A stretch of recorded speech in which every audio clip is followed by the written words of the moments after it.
Olá, seja muito bem-vindo a mais uma aula da Escola Bíblica Discipuladora Online da Primeira Igreja Batista de Campo Grande. Nesta disciplina, estamos estudando a pessoa e a obra do nosso Salvador Jesus Cristo. Chamamos essa aula de Quem é Cristo? Nela, nós estudamos a Cristologia, a doutrina sobre a pessoa e a obra do nosso Salvador Jesus Cristo.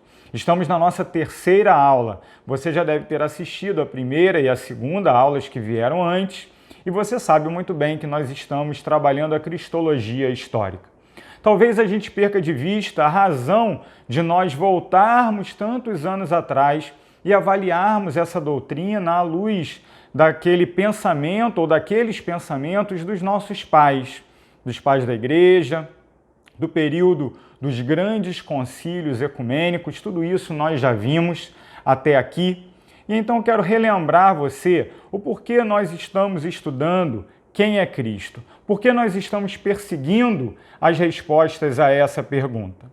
Falamos na primeira aula, quem é Jesus e qual o significado da sua morte?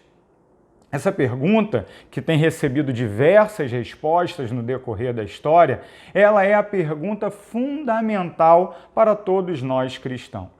A pessoa de Jesus e o porquê ele morreu na cruz do Calvário são os pilares da nossa fé. É o fundamento, o alicerce de tudo aquilo que nós cremos e porquê nós somos igreja de Cristo Jesus. Então, procurando responder essas perguntas, muitos tentaram oferecer respostas.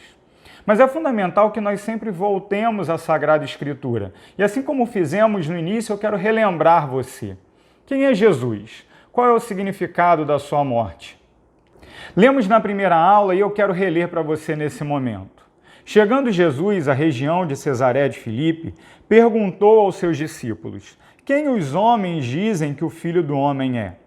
Eles responderam: alguns dizem que é João Batista, outros Elias, e ainda outros Jeremias ou um dos profetas. E vocês? Perguntou ele. Quem vocês dizem que eu sou? Simão Pedro respondeu: tu és o Cristo, o Filho do Deus vivo. Mateus 16, 13 a 16. Essa passagem tem muito a nos ensinar. É um trecho muito curto, lemos em alguns segundos. Mas ao pensar nessa pergunta que Jesus fez aos seus discípulos, quem as pessoas dizem que eu sou? E a segunda pergunta, quem vocês acham que eu sou? Logo se destaca a grande resposta de Pedro, Simão Pedro, quando ele diz: tu és o Cristo, o Filho do Deus vivo. De fato, essa afirmação, de fato, essa confissão de fé, ela continua sendo o fundamento de tudo aquilo que nós cremos enquanto igreja cristã. Quem é Jesus? O Cristo, o ungido, o Messias, Filho de Deus, aquele que foi enviado para a nossa salvação, sendo Ele mesmo o próprio Deus. Queridos, temos visto como essa afirmação tem sido interpretada no decorrer da história. Temos visto como muitos conflitos surgiram ao redor da doutrina sobre a pessoa e a obra de Cristo Jesus. Mas a nossa fé nunca pode se desviar desse foco, dessa afirmação fundamental. Tu és Jesus Cristo, tu és o Cristo, o Filho do Deus vivo. Temos caminhado na cristologia histórica e vimos até a aula passada o período dos grandes concílios ecumênicos, concluindo então com o concílio de Calcedônia e a sua definição, a famosa definição de Calcedônia. Mas a história da igreja não para por aí. Pelo contrário, ela prossegue e continua no decorrer de muitos séculos depois desse período. Ela avança então para a Idade Média, a tão famosa e falada Idade Média, mas também tão mal compreendida por muitos. Esse período é um período conhecido como o grande crescimento do poder da igreja. A grande marca deste período é o avanço e a consolidação do poder da Igreja Católica sobre toda a Europa, se mostrando então como uma grande força política, não apenas religiosa, mas política, daquela época. No entanto, nós precisamos nos lembrar que, ainda que a igreja tenha buscado muitas coisas que o Senhor não havia determinado, como o poderio político, o conquistar territórios, o formar exércitos, é fundamental lembrarmos que, durante o período da Idade Média, o trabalho teológico e a reflexão teológica prosseguiram.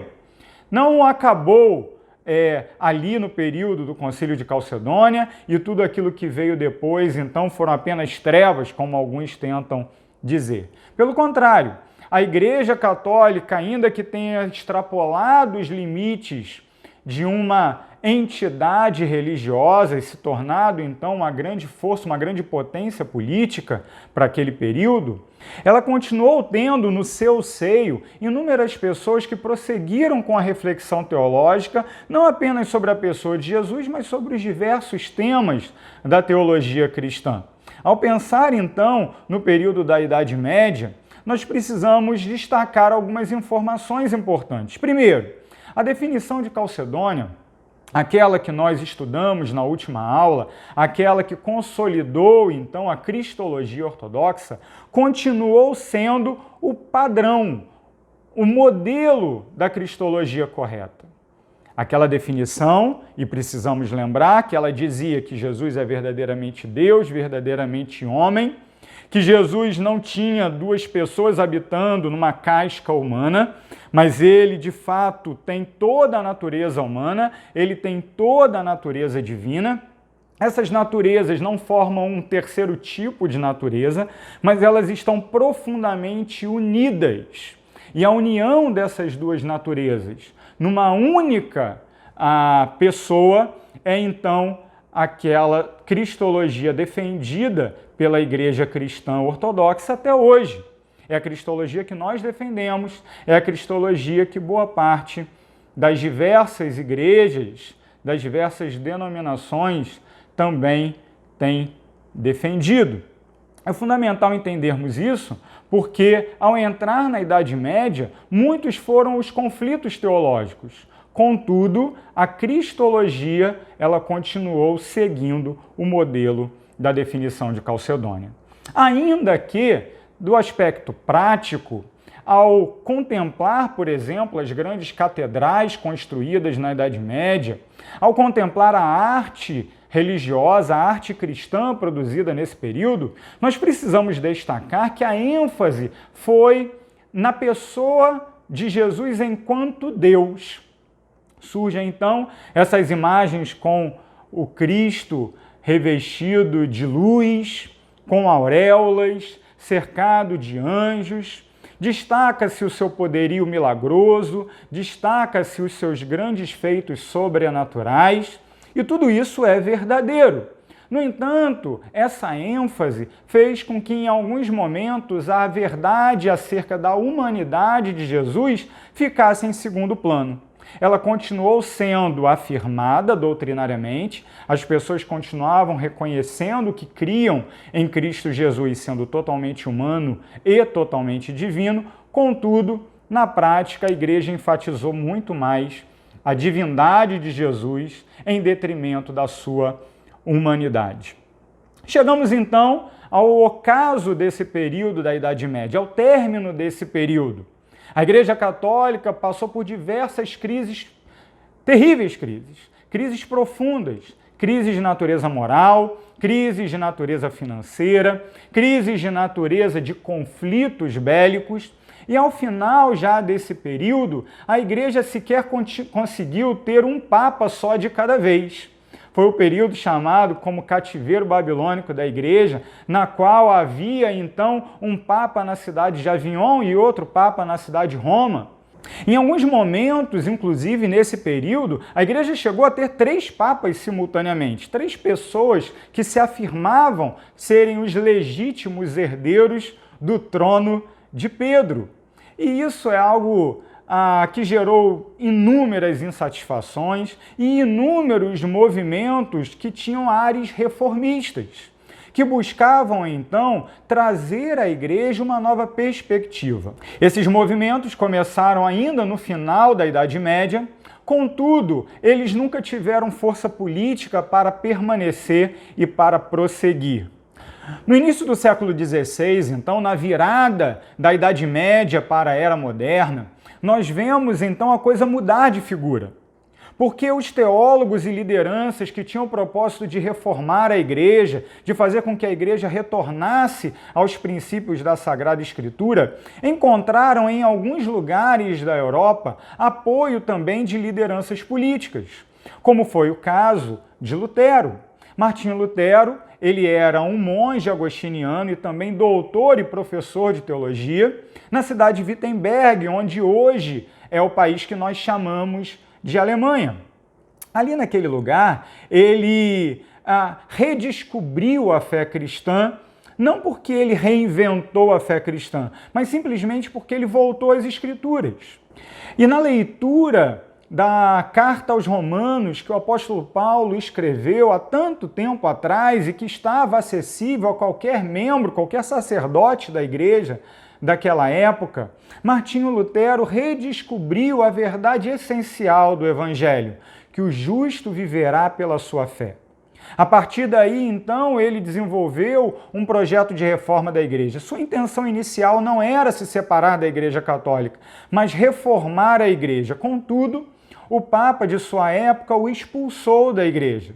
E tendo feito isso, Martinho Lutero, então, necessitou prosseguir o seu processo de reforma da igreja com o apoio das lideranças políticas da sua localidade.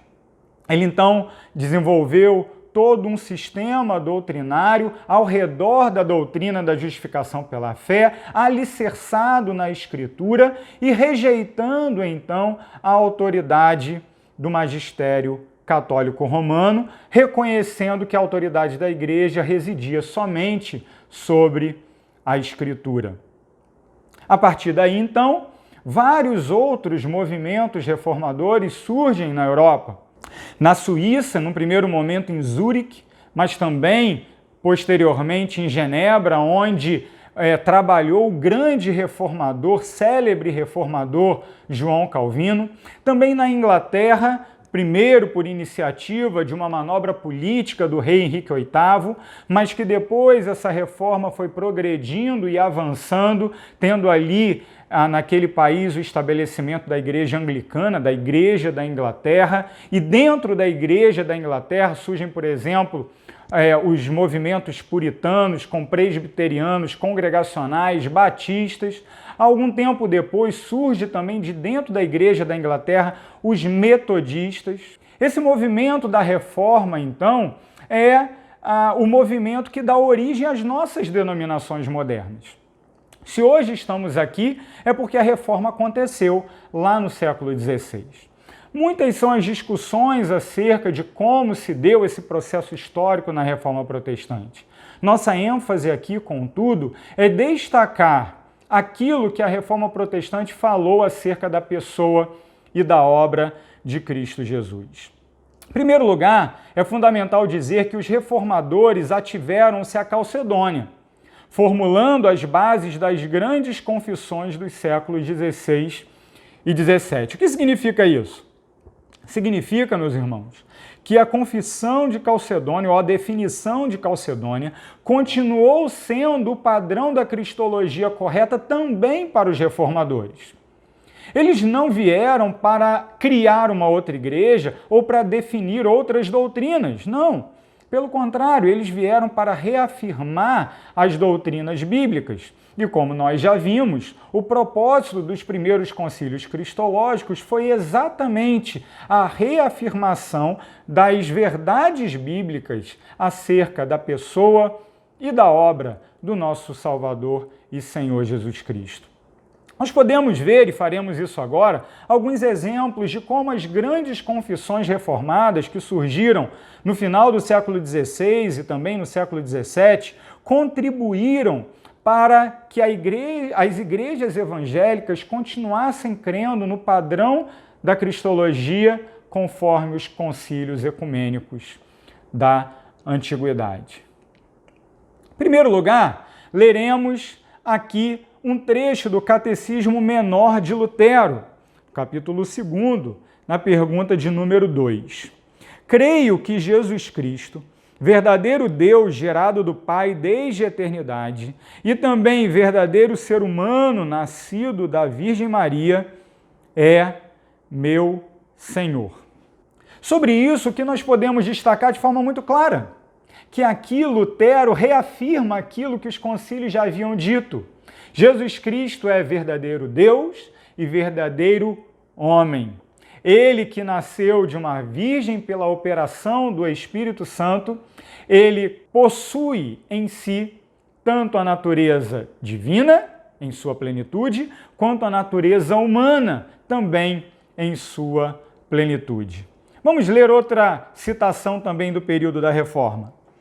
Ensina-nos, além disso, que Deus, Filho, se fez homem, nascido da pura Virgem Maria, e que as duas naturezas, a divina e a humana, inseparavelmente unidas em uma única pessoa, são um só Cristo, que é verdadeiro Deus e verdadeiro homem, que verdadeiramente nasceu, padeceu, foi crucificado, morreu e foi sepultado, a fim de ser oblação não só pelo pecado hereditário, mas ainda por todos os outros pecados, e para aplacar a ira de Deus.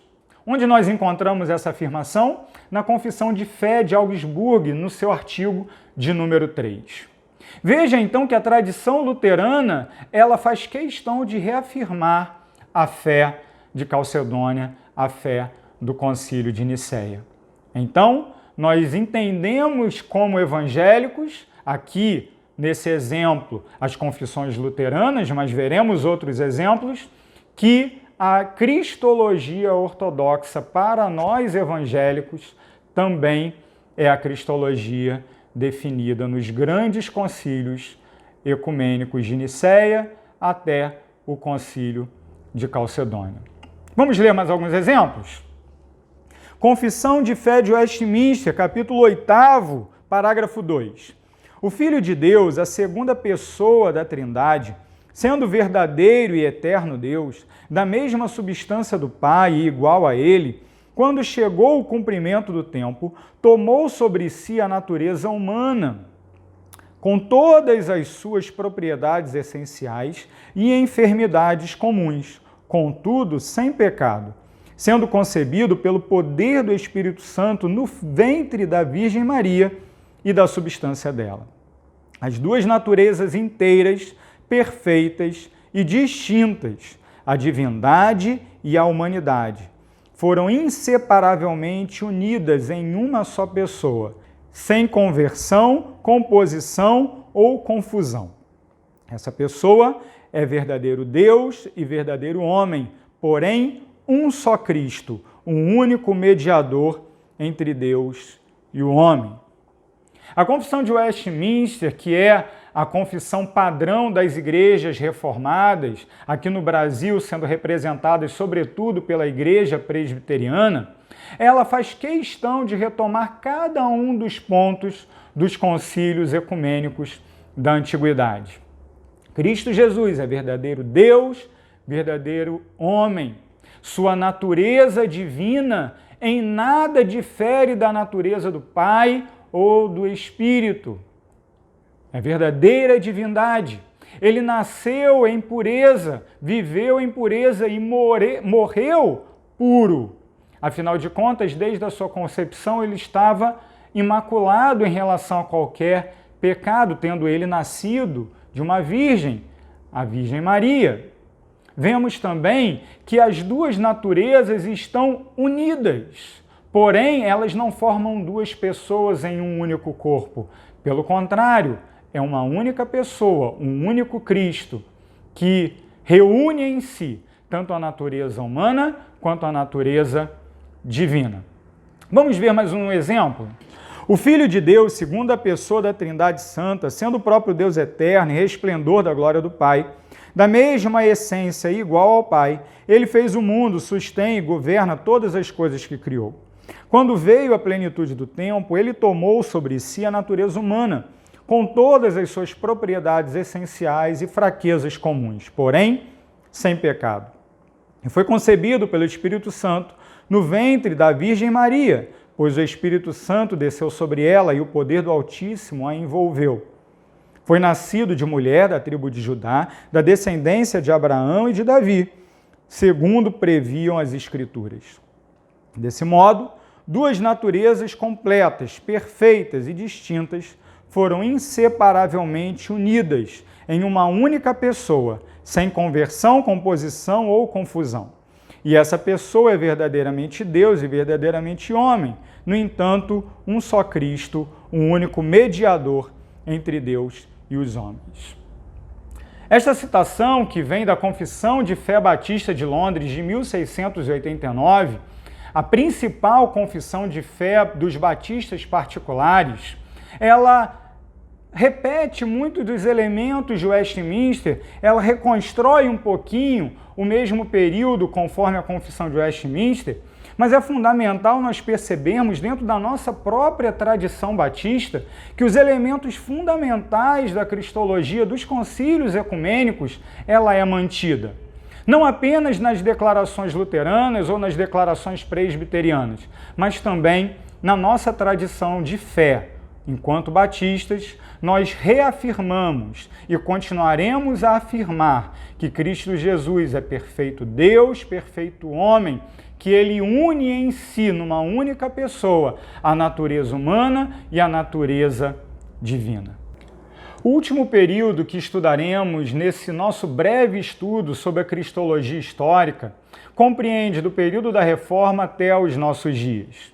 Nesse período em diante, sobretudo após a composição das grandes confissões de fé, nós vemos diversos ataques surgindo contra a cristologia histórica, contra a cristologia ortodoxa defendida pela Igreja durante todos esses séculos.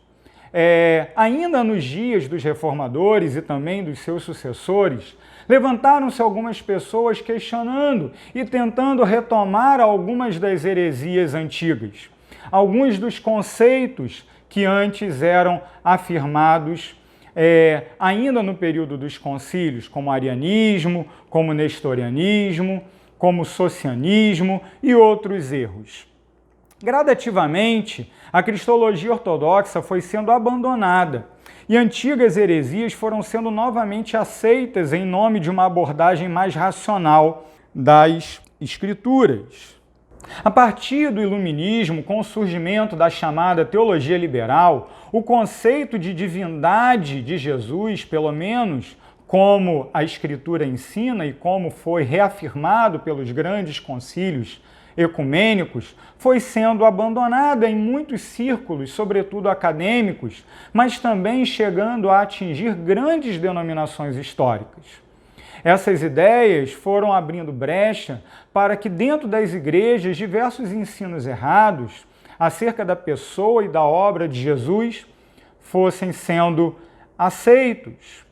É interessante notar que um crente comum hoje, ao ser questionado sobre esse tema, normalmente ele tem uma resposta muito rasa a dar. Ou então ele se confunde e acaba fazendo algum tipo de afirmação que mais se assemelha com o modalismo, aquela ideia de que Deus cada hora se apresenta de uma maneira, do que com a verdade bíblica acerca da Trindade e, em especial aqui para o nosso estudo, acerca da pessoa de Cristo Jesus. É interessante nós entendermos esse desenvolvimento para que nos nossos dias fiquemos alertas, fiquemos atentos. Afinal de contas, os erros e as heresias estão ao nosso redor e nós precisamos sempre voltar às Escrituras. E a partir das Escrituras, reafirmar a tradição que os nossos pais legaram e que nós pudemos dar uma pincelada durante essas semanas. Nós chegamos então ao final do nosso estudo de cristologia histórica e agora entraremos no nosso estudo de cristologia bíblica. Então, terminamos por aqui essa aula e eu aguardo você. Até lá!